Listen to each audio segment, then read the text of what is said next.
Sampurasun. Selamat datang di Ruang Cerita bersama gua Fajar Surya Budiman. Selamat datang di Ruang Cerita bersama gua Fajar Surya Budiman. Senang sekali hari ini kita bertemu lagi di Ruang Cerita.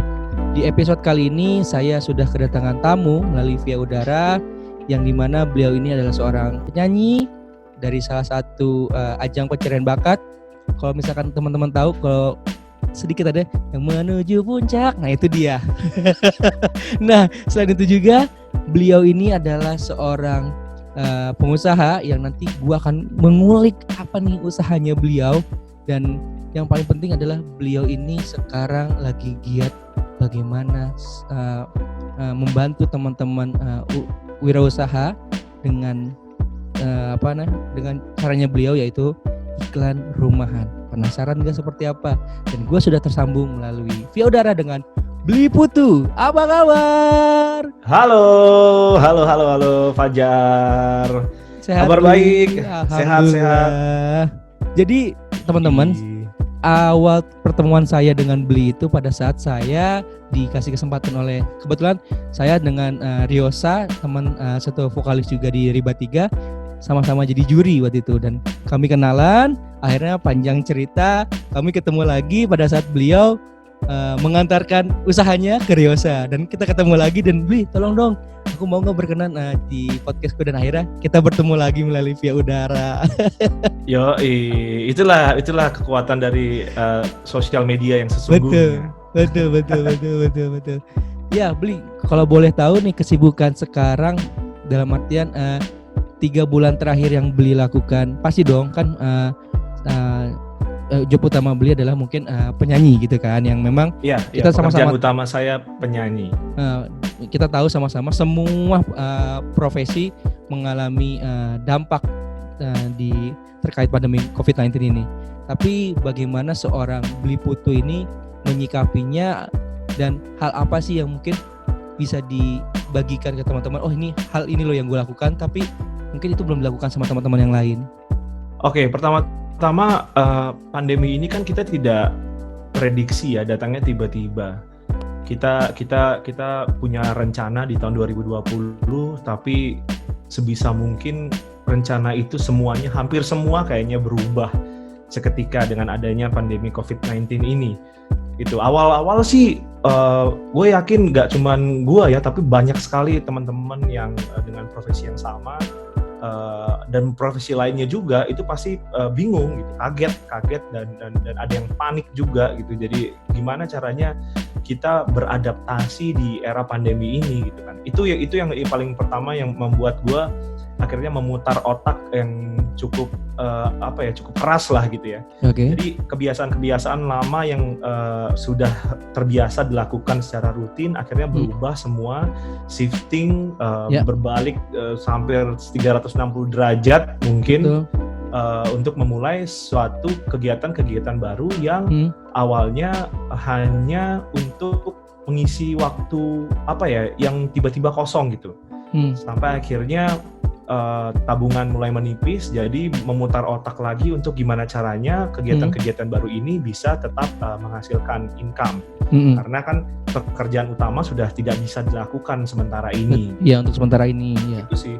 Ya, awal-awalnya cukup kaget, terus habis itu pusing, stres, udah ya semua pasti mengalami hal yang sama gitu kan. Terus mulai diserang dengan rasa bosan karena kita nggak boleh keluar rumah, harus stay di rumah aja. Biasanya kita yang kerja di luar punya rutinitas, di rumah aja jadi bingung gitu mau ngapain gitu. Tapi lama-lama karena kita mungkin adalah makhluk yang bisa beradaptasi gitu ya, dan gue ingat sekali obrolan dengan seorang teman, satu kalimat yang dia ucapkan itu yang sampai sekarang masih gue pegang, itu adalah untuk era sekarang, untuk saat-saat sekarang ini, yang bisa bertahan adalah yang bisa beradaptasi. Oke, yang dengan bisa bertahan adalah yang bisa beradaptasi. Betul, dengan apalah itu yang disebut new normal atau apalah kalian menyebutnya gitu kan. Ya. Tapi itu benar banget gitu. Jadi yang perlu kita lakukan adalah beradaptasi. Okay. Saya selalu bilang sama teman-teman yang nanya minta tips dong untuk di pandemi ini gitu pas segala macam. Gue selalu bilang kerjain apa yang bisa lo kerjain, karena nomor satu yang bikin kita stres, kita pusing, kita bahkan sakit itu adalah nggak ngapa-ngapain. Iya. Itu. Terus nomor dua, kalau nggak ada yang bisa lo kerjain, berarti lo harus berani untuk mencoba hal baru, belajar hal baru. Ya. Gitu. Karena kita tidak pernah tahu kalau kita punya potensi mungkin di bidang yang lain dari yang sudah biasa kita lakukan gitu. Berarti keluar dari zona nyaman lah ya, Bli. Nah, ini ada satu yang hal menarik tentang zona nyaman.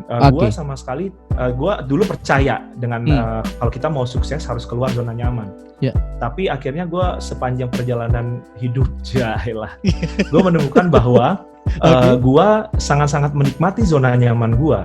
Orang sudah nyaman, kenapa kita masih keluar gitu? Akhirnya gue menemukan satu pola pikir baru, yaitu adalah janganlah kita keluar dari zona nyaman, tapi expandlah zona nyaman kita. Itu. Jadi ruangnya di zona nyaman kita, ruangnya itu harus dilebarkan. Selebar mungkin, sehingga kemanapun kita bergerak, kita akan tetap merasa nyaman. Itu sih, kalau menurut gua ya. Iya. Itu mungkin tidak semua orang sependapat, gitu. Tapi gua karena based on experience, pengalaman hidup, akhirnya gua menemukan istilah itu. Jadi gua nggak mau keluar dari zona nyaman, karena gua sudah nyaman ada di zona itu. Kenapa gua mesti keluar? Yang harus gua lakukan adalah memperluas zona nyaman gua, sehingga gua akan tetap nyaman dalam zona apapun gitu. Siap. Luar biasa. Kalau super sekali ya. Super sekali. Salam super. Jadi yang pertama kali dilakukan adalah ya itu dia awal-awal sebulan pertama itu masih pengen banget. Aduh gimana caranya gue bisa keluar rumah? Aduh gimana caranya gue bisa ngelakuin hobi lagi, which is yang yang semuanya kegiatannya ada di luar rumah, di luar area rumah gitu. Terus itu yang ternyata bikin gue uring-uringan, gue tidak bisa bekerja. Ada beberapa pekerjaan yang harus diselesaikan, akhirnya gue tunda karena asli gue kayak nggak bisa ngapa-ngapain, stres banget gitu di awal-awal gitu. Tapi untungnya klien-klien dan teman-teman itu mengerti, karena hampir semua dari kita mengalami hal yang sama ya. Jadi bisa dimaklumi lah, sampai akhirnya gue nemuin satu klik gitu ya, untuk ternyata gue bisa beradaptasi gitu, yang seperti gue bilang tadi. Yang pertama yang gue lakukan adalah waktu itu gue set up ruang kerja baru di ruangan yang baru. Jadi tadinya gue punya satu ruang kerja tapi masih berdua sama istri, karena kebetulan kita di bidang yang sama, videografi. Jadi dia editor, gue ada seorang video director gitu kan. Akhirnya gue pisah ruang, pisah ruang kerja. Jadi gue membangun ruang kerja gue sendiri, memanfaatkan barang-barang yang sudah ada di rumah. Jadi gue punya ada satu ruang, tadinya dibuat gudang. Akhirnya gue sulap ruangan ini yang sekarang ini menjadi sebuah studio mini di mana gue bisa berkarya lah gitu. Berarti semua kerjaan lo sekarang di satu tempat itu ya, terbaru itu ya Mas ya? Ya, yang terbaru ini. Jadi kurang lebih hampir waktu gua sehari-hari dihabiskan di ruangan ini. Entah itu kemarin sempat bikin demo, bikin beberapa buah lagu. Terus yang kerjaan gua yang ngedit apa segala macem itu di sini. Kadang-kadang lagi break apa segala macem, gue pindahin area nonton gue ke ruangan ini gitu kan. Kendalanya itu cuma satu, ruangan ini karena tidak dipersiapkan untuk ruang kerja tadinya, jadi belum dipasangin pendingin ruangan, nggak ada AC-nya, jadi gue sekalian sauna gitu. sekalian olahraga. Sekalian sauna. Olahraga sih enggak, cuman keringetan aja. Keringetan aja ya. Anyway, gitu. Teman-teman Ruang Cerita, jadi Bli Putu ini selain beliau musisi, beliau juga adalah seorang co-founder dari Naranata dan juga Naranata dan juga medsupply.id. Bli, boleh nggak dong sedikit cerita tentang apa yang Bli lakukan di Naranata dan juga medsupply.id? Ini salah satu dua hal yang berbeda ya. Kalau ini dua hal yang berbeda. Medsupply.id itu adalah kan untuk lebih kepada merchandise, baju dan lain-lain gitu kan. Maksudnya Iya, betul sekali. Lebih ke merchandise. Nah, kalau Naranata itu kan lebih ke kreatif yang memang kita ini lebih ke visual dan audio gitu, Bli. Nah, betul apa sekali. yang mendasarkan Bli untuk mau ya? Maksudnya terjun ke membuat dua ini, ya, terjun ke dua bidang ini yang berbeda juga gitu kan. Simple aja sebenarnya. Gue mendeklar diri gue adalah seorang yang mau melakukan apa yang dia suka dan dia mau. Kalau kita udah suka, kita pasti mau ngelakuinnya. Yeah. Naranata dan Med Supply ada dua bidang yang berbeda. Naranata lebih ke audiovisual, which is sebenarnya itu adalah PH gue, production house gue dan istri. Istri gue namanya Sinara, jadi Nara diambil dari Sinara, Nata adalah bagian dari nama gue, yaitu Putu Suta Nata Wijaya. Gitu. Jadi Nara dan Nata. Gitu. Naranata tuh udah dari 2011. Sebelumnya namanya PSTV, tapi akhirnya karena kita berkolaborasi, jadi akhirnya bertransformasi menjadi Naranata. Naranata sampai sekarang masih bergerak pelan-pelan. Kalau dulu memang kita fokus di bidang audiovisual, tapi setelah gue balik lagi nyanyi, untuk fokus nyanyi, karena balik lagi gue pengen ngelakuin apa yang gue suka dan gue mau aja. Waktu itu gue lagi nggak suka ngelakuin kerjaan di Naranata, jadi gue cabut. Akhirnya Naranata sedikit ditinggalkan lah, tapi sampai sekarang masih berjalan, masih baru ada rilisan music video yang baru, sebentar lagi juga akan ada keluar music video yang baru. Sementara ini gue lagi ngerjain video lirik kayak gitu-gitu. Dan karena itu adalah salah satu implementasi dari ilmu formalitas yang gue tempuh, yaitu di bidang film production gitu. Lalu Med Supply ini sebenarnya salah satu kesukaan gue yang lain, which is dulu gue sekolah itu kuliah itu pinginnya jadi seorang desainer grafis. Gitu. Jadi tujuannya adalah untuk bisa punya clothing label gitu kan. Dulu zaman-zaman dulu distro baru bermunculan gitu. Gue cita-cita gue adalah pengen banget gue bisa belajar desain, belajar bikin clothing line, terus habis itu udah punya distro. Udah itu simple as that gitu. Dan dua hal itu dilakukan dengan istri lu aja atau ada lu join dengan partner lain, Mas? Oh enggak. Kalau yang kecintaan gue sama desain ini sebenarnya udah dari diri gue sendiri. Kebetulan gue ketemu istri yang backgroundnya justru mendukung kesukaan gue, yaitu background istri gue adalah fashion business. I love about fashion, tapi gue nggak ngerti bisnisnya, dan dia backgroundnya adalah fashion business gitu. Jadi ya udah kita jalanin bersama. Jadi Med Supply ini misinya tuh adalah membuat teman-teman musisi itu untuk bisa punya merchandise. Iya. Kalau tentang Naranata dan Med Supply. Jadi teman-teman, kalau lu bisa lihat di Instagramnya adalah medsupply.id, ada beberapa merchandise yang lu bisa lihat seperti tas, kemudian baju, tumbler, terus kemarin juga apa lagi? Sweater bukan sih? Ya ada hoodie. Apa aja sih sebenarnya kita apa aja? Kalau gua kan sistemnya kan palu gada lebur kan. Apa lu mau gua ada lebih murah. Yoi. Anyway tadi balik lagi ke ngomong audio ya. Nah, hal lain yang melekat sekarang dari seorang Putu Suta selain beliau musisi adalah beliau juga terkenal dengan membantu ataupun terlibat membantu teman-teman UMKM, yang dimana kalau lu beberapa kali dengar voice over beberapa produk UMKM, salah satunya adalah diisi dari suara dari Mas Putu Suta, yang dimana beliau memberi, gue bilang apa ya, bukan hashtag Mas, judul apa tuh bilangnya, hashtag kali ya? Iya, bukan lebih ke pergerakan sih sebenarnya. Ini movement sih. Movement. Movement gua ciptakan, iya. Ya, movement yang dinamakan iklan rumahan, di mana beliau kalau gue lihat adalah membantu teman-teman brand untuk UMKM.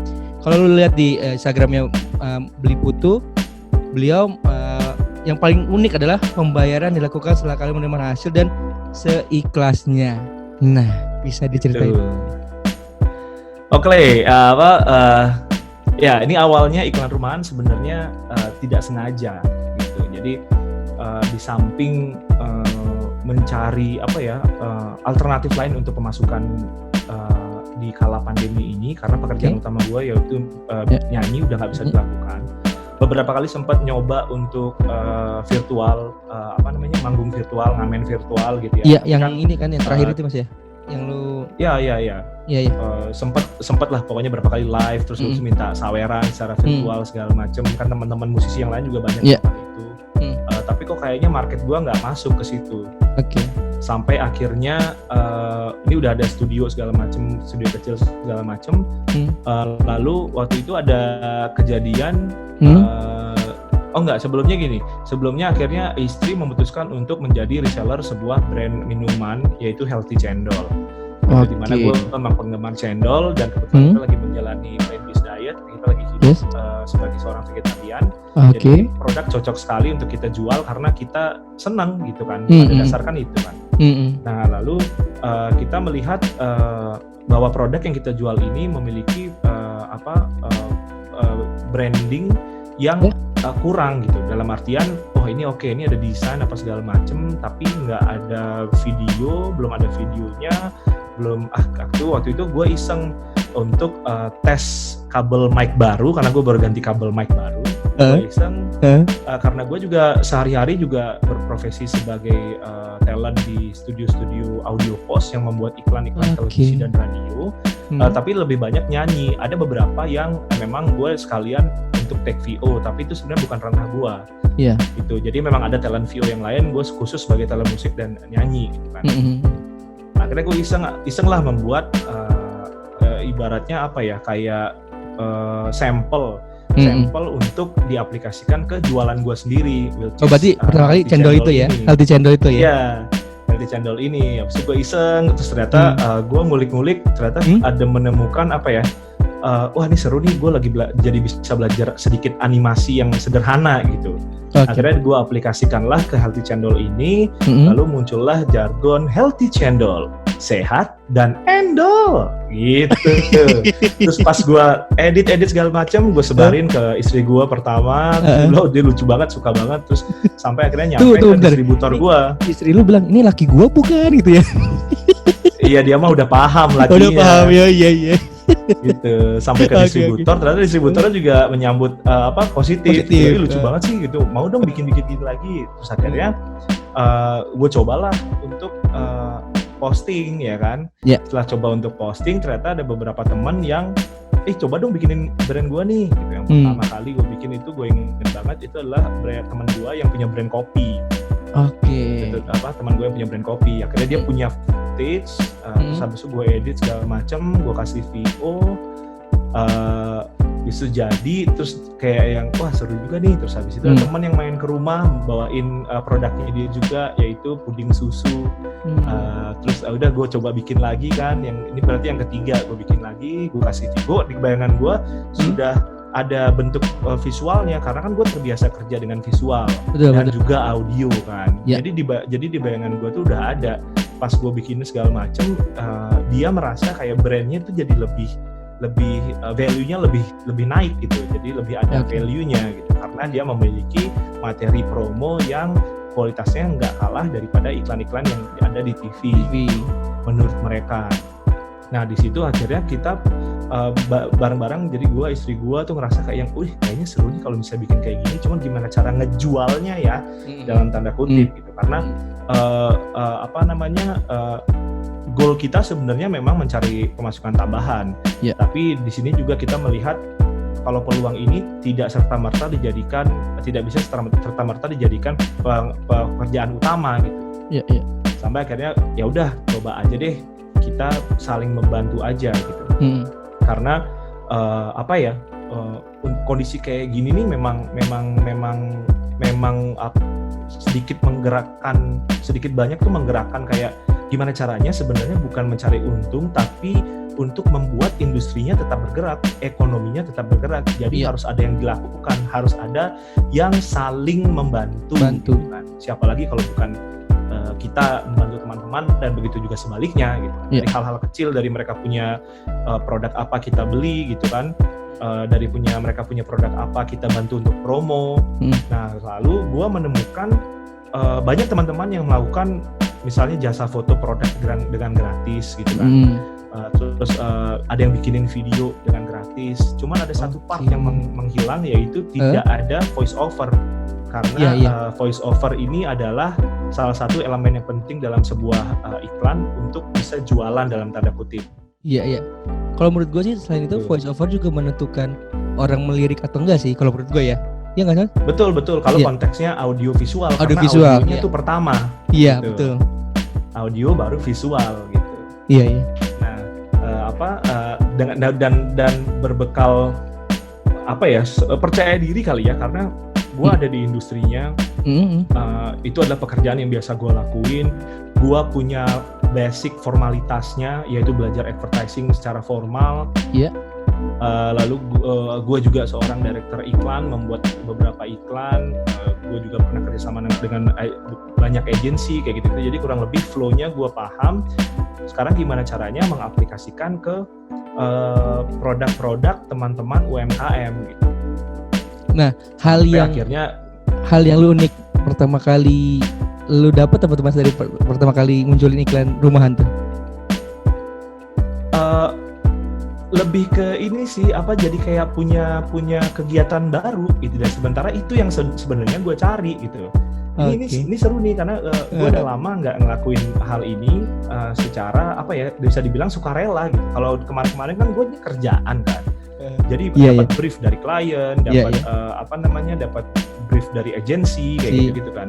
Sementara sekarang kalau gue lempar dengan sukarela, ya udah lo terima kreatif dari gue, dan nanti lo akan hargai dengan sesuai dengan ekspektasi lo atau tidak, sesuai dengan kemampuan lo atau tidak. Di situ bebas lo boleh menghargai berapapun yang lo mampu. Karena apa? Karena misinya utamanya adalah yang kayak gue bilang tadi, itu industrinya harus tetap bergerak. Industri periklanannya harus tetap bergerak, industri UMKM-nya harus tetap bergerak, ekonominya jadinya bisa saling berjalan lah. Bisa jalan gitu. Ya. Betul. Gitu. Tapi emang awal-awal kendalanya lumayan banyak. Salah satunya adalah ketika kita lempar harga sukarela, orang malah jadi bingung. Aduh, kalau sukarela berapa ya? Nggak enak kan orang kita begitu kan? Iya benar. Ya, jadi kita ketemu habitnya juga, habit orang-orang kita ketemu juga. Iya. Terus ada yang kalau pas ada teman gue juga melakukan hal yang kurang lebih sama, tapi dia ngasih price list segala macam. Akhirnya dia curhat ke gue merasa kesulitan karena ketika dikasih price list juga orang juga ngerasa kayak kayaknya belum sanggup dengan harga sekian nih gitu. Iya, jadi akhirnya gue mencoba memperbaiki tata bahasanya ketika orang kan ketahuan tuh kalau orang niat, mereka kan pasti kontak dulu. Iya betul. Gitu. Dan ketika kita ngobrol, akhirnya gue coba untuk ya udah gini deh, kalau misalnya sudah punya materi berupa foto atau video, tinggal kasih ke saya edit segala macam. Kita coba dengan misalnya kemarin gue bilang 200.000 gitu untuk 15 detik. Terus ada yang bilang, wah mas maaf mas, saya nggak punya budget segitu, karena ini saya cuma jualan gado-gado segala macam, saya cuma punya budget 150. Oh nggak apa-apa, jadi gue ketemu bottom line-nya. Iya. Jadi ketika ada orang nanya, itu gue bisa bilang, yang kemarin itu bayarnya 150. Dan dia pun bisa ngobrol ke teman-temannya, ini gue bikin iklan di situ, gue budget gue 150 dengan hasil yang seperti ini. Gitu. Nah mas, akhirnya kita belajar dari situ. Kalau yang sekarang banyak dalam artian lu lakukan kan pasti kan tadi gue lihat nih beberapa kan lu gue bilangnya kan membranding UMKM ya. Jadi kayak seperti dimsum, terus Mak Jinggo, terus ada lagi Dumbo, terus apa lagi nih? Banyak lah. Terus tadi gado-gado kan yang lu bilang. Nah dari semua itu hal maksudnya yang apakah semua itu ada kendalanya sama, atau yang hal apa sih yang berkesan dari semua yang lu sekarang lakukan nih? Ternyata gue berkesannya sama sini gitu, atau enggak, atau semua disamaratakan? Sebenarnya kalau secara eksekusi sih semuanya gue perlakukan sama, baik itu brand yang punya temen ataupun yang orang yang nggak gue kenal itu kan. Semuanya gue perlakuin sama. Jadi teman pun kalau misalnya minta, gue suruh email ke rumahaniklan@gmail.com. Ada nggak sih yang nggak bisa belum email gitu-gitu? Maksudnya yang masih kan ya maksud mungkin yang kelasnya yang belum bisa email atau gimana, terus mas gimana nih, gini bisa dibantu nggak nih atau kalau itu gue belum ketemu sih, karena logikanya kan kalau dia bisa berjualan online sudah pasti mengerti bikin akun kayak gitu. Jadi paling yang kalau kendala kayak gitu paling dia bilang, mas ini fotonya cuma dari handphone. Dari handphone ya gitu. Enggak kayak gitu. Gue bilang nggak apa-apa gitu. Jadi biar kreatifnya itu diserahin ke gue aja gitu kan. Karena ada juga yang dia nggak ngerti gimana caranya bikin skrip, akhirnya dia malah curhat, dia malah cerita gimana awal mulanya dia membantu kayak apa ya, kalau misalnya lo buah hoki di situ buah hoki, dia malah cerita, Mas awalnya aku gini jadi panjang, jadi bikin cerpen gitu. Cuman akhirnya gue bilang poin-poin apa aja yang mau disampaikan di iklan ini, karena sebenarnya semakin pendek durasinya itu semakin susah gitu. Gimana caranya membuat orang tertarik itu kan semakin susah. Lain halnya kalau misalnya kita bikin web series panjang gitu kan. Jadi banyak hal yang bisa kita masukkan ke situ. Tapi kalau misalnya iklan yang pendek ini 15 detik, kira-kira poin-poin apa aja yang mau dimasukin. Akhirnya gue secara nggak langsung membantu dengan kapasitas ilmu yang gue punya. Gue bilang, oke, sekarang maunya apa nih, kita jadi cerita-cerita, oh ini ternyata buahnya buah lokal, oke kita masukin itu, buah lokal gitu kan, supaya orang tahu ini buahnya hasil dari petani lokal kita, karena kita saling membantu. Oke, produk andalannya apa? Oke, produk andalannya ada A, ada B, ada C, ada D. Wah gila, ini nggak bisa semuanya masuk. Mau dibagi jadi beberapa video atau mau dikalahkan salah satu, apa yang kira-kira yang utamanya yang paling menjual, bestsellernya apa gitu. Oke, akhirnya dipilih bestsellernya apa. Kemudian saya tanya, punya tagline atau slogan atau jargon nggak? Oh emang perlu ya Mas gitu. Sekarang gini, kalau misalnya mau tetap apa, maksudnya mau cepat diingat sama orang, ada baiknya kalau punya apa sesuatu yang tagline as a brand identity gitu kan. Akhirnya saya bantu untuk buatkan beberapa pilihan. Akhirnya dia pilih, oke ini aja Mas, ini kayak cocok. Sampai sejauh itu. Jadi nggak cuman bikin video lalu bikin VO dan asal jadi aja, enggak. Tapi gue mencoba untuk membantu dan memberikan edukasi juga ya. Satu itu memberikan edukasi tentang advertising. Ya sesuai dengan kapasitas gue aja yang pernah belajar dan pernah ngejalanin gitu kan. Gue bukan pakarnya gitu kan, tapi sepengetahuan gue aja, menurut gue bagusnya begini gitu kan. Balikin lagi menurut yang punya brand sendiri bagaimana gitu. Jadi pemilihan musik, pemilihan intonasi suara, gitu-gitu, kayak gitu-gitu juga gue juga kasih pilihan. Jadi kita ada komunikasi dua arah lah. Jadi nggak serta-merta lu kasih terus lu terima beres dari gue itu. Ya kendalanya paling itu sama kalau kemarin-kemarin sih lebih ke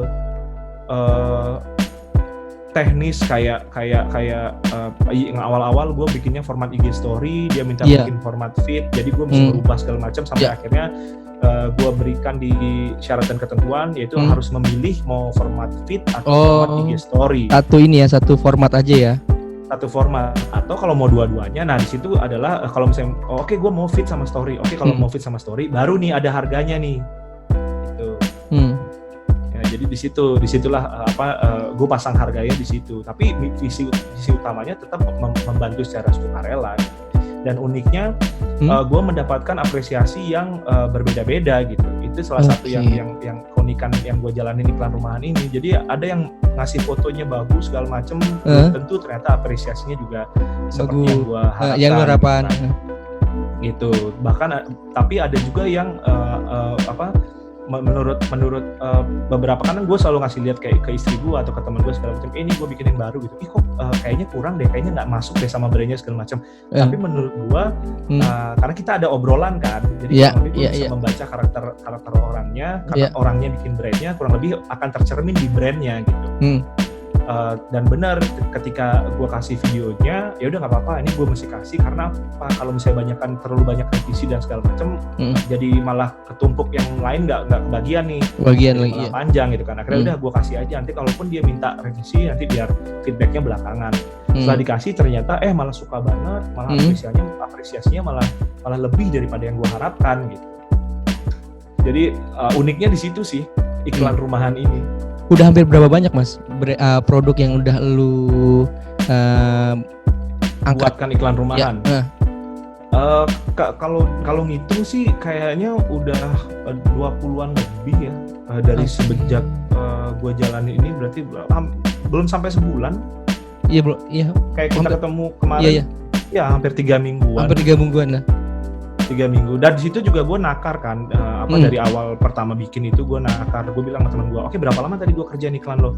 Kurang lebih sejam lah. Oke, berarti satu iklan itu gue punya waktu cuma sejam supaya nggak terlalu berlarut-larut. Iya. Jadi apapun yang hasilnya dari 1 jam itu lebih kurangnya ya itulah yang gue berikan gitu.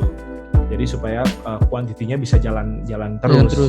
Jadi sehari paling kalau misalnya lagi santai banget, nggak ada kerjaan lain, gue bisa ngerjain 2-3 iklan. Oke. Gitu. Karena kan gue masih harus ada kerjaan di studio, ada edit video, gue masih harus beresin rumah gitu kan, karena di rumah terus sama jualan cendol. Cendol. Gitu.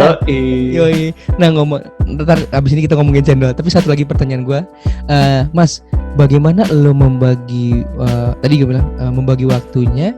Kan tadi kan mungkin kalau dari segi iklan rumahan satu hari lo mungkin kalau nggak terlalu sibuk 1-2 gitu kan.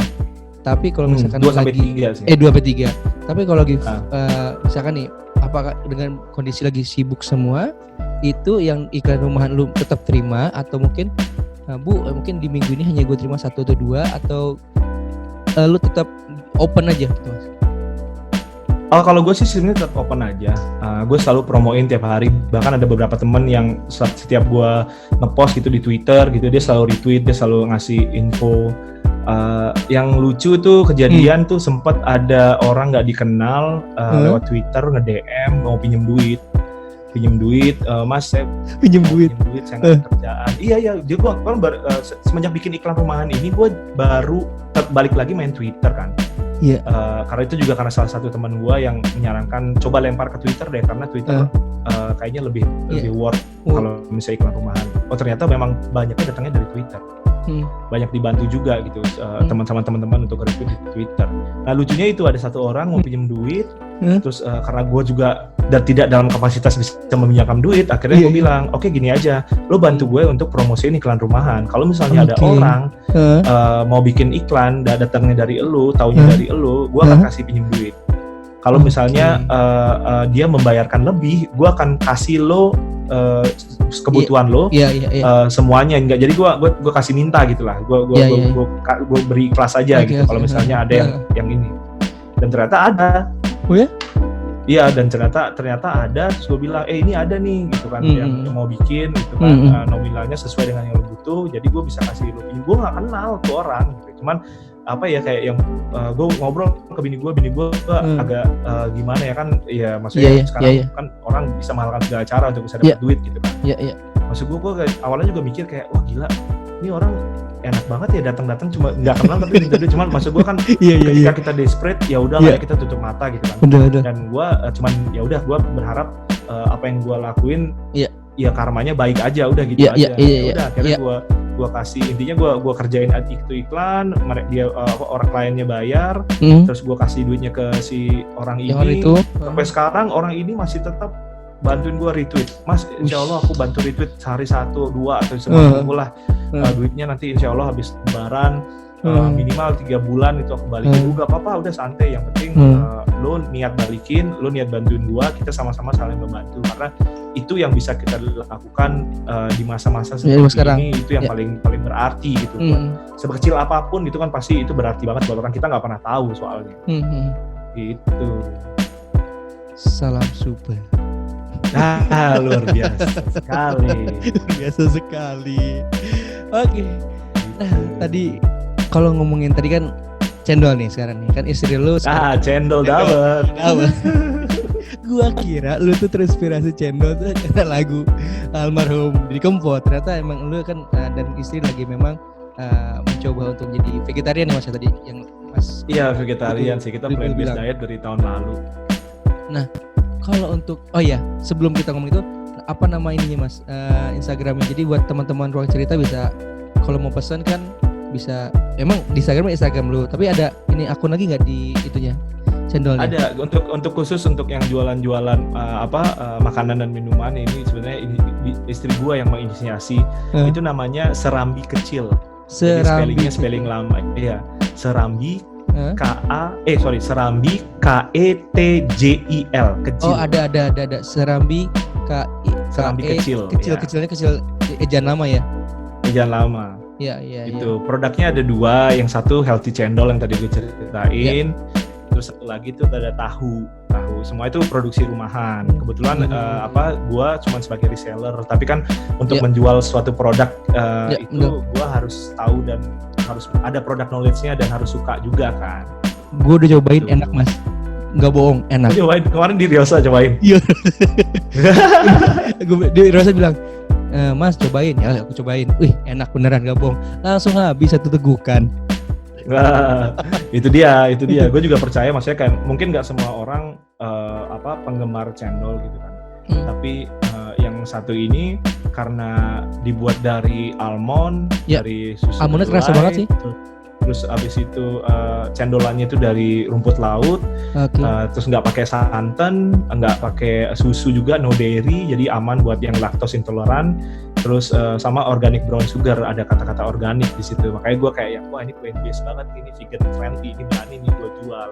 Dan akhirnya ya alhamdulillah sih lancar sih.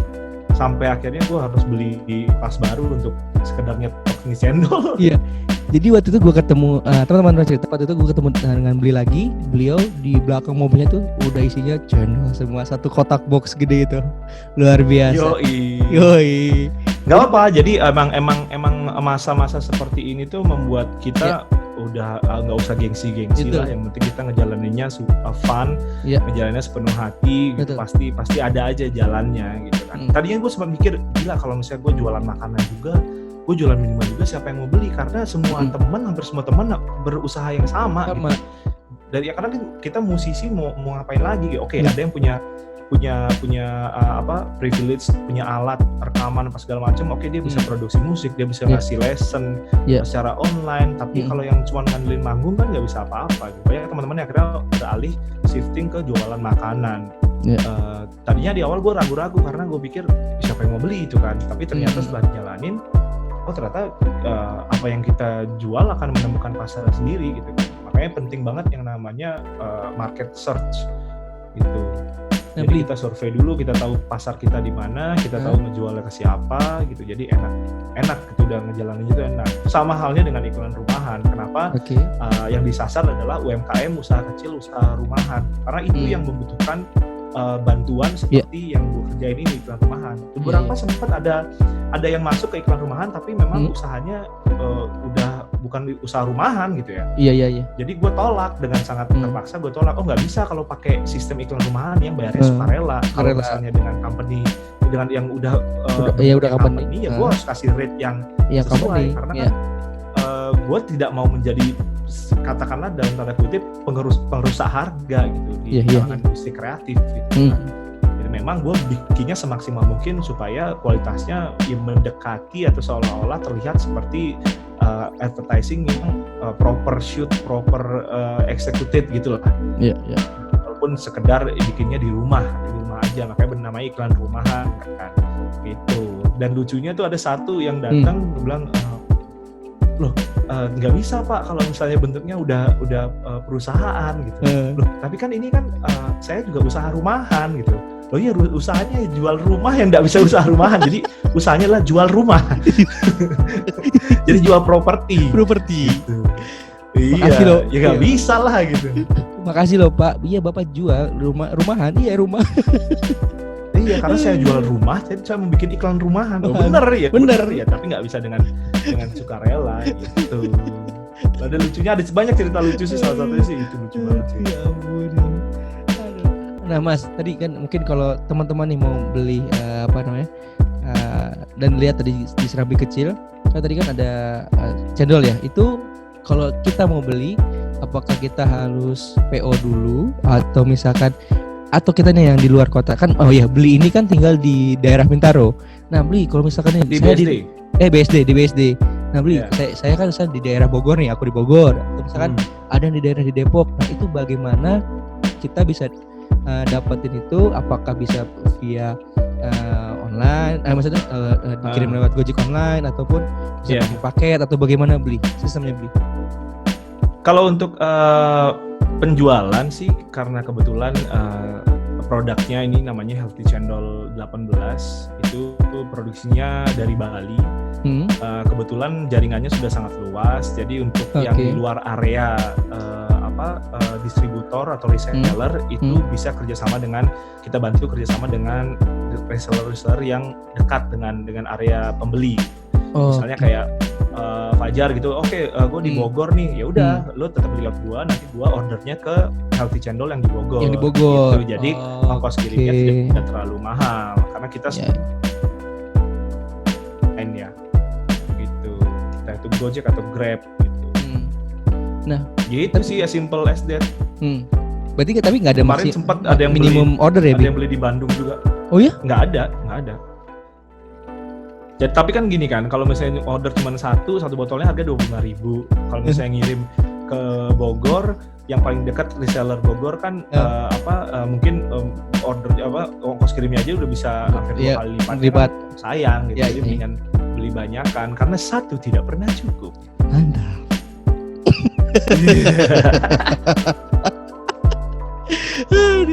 Gitu. Oke, terakhir Bli. Kita back to tentang corona. Ini mungkin ada saran atau tips dari seorang Bli Putu, bagaimana ini mungkin kan pasti ada orang yang sudah jenuh dengan di rumah aja gitu kan, ataupun memang mereka harus bekerja di luar karena memang dia kalau nggak bekerja di luar dia nggak menghasilkan uang gitu kan untuk keluarganya gitu. Nah, dari seorang Bli sendiri, apakah ada tips atau saran untuk mereka semua yang memang masih harus melakukan hal yang berbeda itu, atau misal gini, yang masih bandel karena memang gue bosen nih tapi gue keluar lagi gini, karena jangan gue gimana dong, gue di rumah aja tapi gue bosen, nah gitu. Ada nggak sih tips dari seorang Bli untuk mereka tiga tipe orang itu? Oke, kalau misalnya ngerasa bosan, itu bisa, kayak tadi gue bilang, kalau bosan itu coba cari hal-hal baru yang bisa dilakukan. Itu banyak teman-teman gue yang tadinya bosan di rumah, ternyata bisa berkebun gitu, di rumahnya ada lahan kosong, jadi menemukan hobi baru yang bermanfaat gitu kan. Kalau cuma sekedar bosan ya semua orang juga bosan. Tapi kalau mau egois, ini hanya akan membuat perkembangan virus ini akan semakin menjadi-jadi gitu. Ujung-ujungnya kita tidak akan pernah ngerasain apa yang kita biasa lakukan dulu, gitu. Kalaupun ada yang harus terpaksa bekerja di luar gitu kan, harus keluar rumah, terpaksa banget. Ya kalau dari gua sih paling aman udah melakukannya dengan standar protokol kesehatan yang dianjurkan pemerintah dan tenaga medis. Udah itu pakai masker, pokoknya cuci tangan, apa segala macam itu. Kita semua orang udah besar lah gitu, maksudnya udah gede lah, udah nggak perlu dikasih tahu gitu kayak gitu kan. Terus sama satu lagi ya percaya aja, tetap berikan harapan gitu. Maksudnya ini semua akan segera berlalu gitu kan. Kita kalau kemarin gue sempat nulis lagu yang ternyata pas gue tulis liriknya itu seakan-akan itu kayak ngomong sama diri sendiri dan juga orang lain gitu. Bahwa hidup ini akan terus berjalan. Kita manusia tugasnya ya bertahan. Sebisa mungkin kita harus bertahan. Dengan kita bertahan, kita bisa melewati ini semua. Gitu. Bli, boleh nggak Bli liriknya itu dijadiin dinyanyikan dengan nada, terus kita appreciate buat teman-teman gugus terdepan. Boleh nggak Bli? Ntar. Oke, jadi lagunya tuh seperti ini, kurang lebih cuplikannya. Hidup akan terus berjalan, kita manusia tugasnya bertahan. Terima kasih buat kamu-kamu semua yang sudah bertahan sedemikian rupa untuk kita semua bisa melewati pandemi ini. Tetap bertahan, tetap jaga kesehatan, stay safe and stay healthy. Yeay! Terima kasih Bli Putu Suta untuk waktunya. Senang banget, terima kasih, dan yang pasti kita sama-sama berdoa semoga ini pandemi akan segera berlalu. Amin. Dan pasti teman-teman yang harus keluar jangan lupa protokol kesehatannya, Betul. diikuti, karena mau bagaimanapun masih ada keluarga di rumah yang menanti kamu di rumah. Jadi Betul sekali. betul. Dan yang pasti jaga kesehatan, karena kesehatan itu sekarang mahal banget harganya, tidak bisa dinilai dengan apapun. Betul sekali, itu yang paling penting sekarang. Gitu. Thank you ya Fajar Thank you, udah mengundang saya di Ya. ruang cerita ini. Sekali lagi jangan lupa follow akunnya Putu Suta dan juga Serambi Kecil untuk teman-teman yang mau tahu usahanya beli Putu Suta. Dan jangan lupa juga untuk like, comment, and subscribe Ruang Cerita di YouTube dan juga Spotify dan podcast Ruang Cerita. Terima kasih Beli untuk waktunya. Selamat malam. Terima kasih Beli. Dah.